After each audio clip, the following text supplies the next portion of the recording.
ஒன்றும் இல்லை, சிஎம் சாருக்கு பிறந்தநாள் வருது, அதுக்கு வந்து ஜூவுக்கு ஃப்ரீ போங்க, எல்லாம் ஜூக்கு ஜாலியாக போங்க, ஃப்ரீயாக போங்க. சிஎம் சார் பிறந்தநாள் தானே வருஷம் வரப்போகுதுல்ல, அதில் நாட்டு மக்களுக்கு நல்ல திட்டதாக சொல்லுங்கள். இப்போ ஒரு அமைச்சர் வந்து அவர் துறையில் இருக்கிற இது வந்து ஃப்ரீ, அன்றைக்கி ஒரு நாள் ஃப்ரீன்றீங்க. அப்போ எல்லா துறையில் அமைச்சரும் ஏதாவது ஃப்ரீ சொல்ல போகிறாங்களா? எனக்கு ஒன்றும் புரியலையே. இப்போ நிதி அமைச்சர் இல்லை, நீதி அமைச்சர் தங்களின் நீதி என்ன ஃப்ரீ கொடுப்பாரு? நாங்கள் ஃப்ரீயா எல்லாருக்கும் என்ன தெரியலையே. டேக்ஸ் ஃப்ரீயா அன்றைக்கி ஒரு நாள்? சும்மா சொல்லுங்கள். டேக்ஸ் ஃப்ரீயா அன்றைக்கி ஒரு நாள்?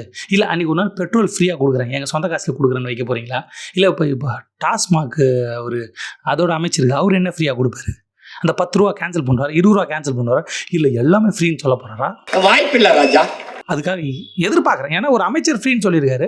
அப்போ என்ன நடக்க போகுது? நம்ம ஊரில் ஒன்று நடக்குதுல்ல, ட்விஸ்ட் ஆகுதுல்ல, வாழ்க்கை ரொம்ப இன்ட்ரெஸ்டிங் ஆகுதுல்ல. இப்போ என்ன இன்ட்ரெஸ்டிங்? அவர் என்ன சொல்ல போகிறாரு? என்னங்க எனக்கு ஒன்றுமே புரியல. அப்புறம் இண்டஸ்ட்ரியல் மினிஸ்டர் அக்கா இருக்காங்கல்ல, அவங்க என்ன சொல்ல போகிறாங்க? அவங்க என்ன ஃப்ரீயாக கொடுக்க போகிறாங்க? இப்படி ஒவ்வொரு அமைச்சராக, அதுவும் இல்லாமல் ஒருத்தர் சூப்பரான ஒரு அமைச்சர், மீன் வளத்துறை அமைச்சர், அவர் என்ன ஃப்ரீயாக என்ன கொடுக்க போகிறாரு? அதை யோசிக்கிறேன். ஃப்ரீயாக பல மக்களுக்கு போட்டு கொடுக்க போகிறாரா? அந்த மாதிரி எதை கொடுத்தா கூட பரவாயில்ல, மக்கள் பயன்படுவாங்க.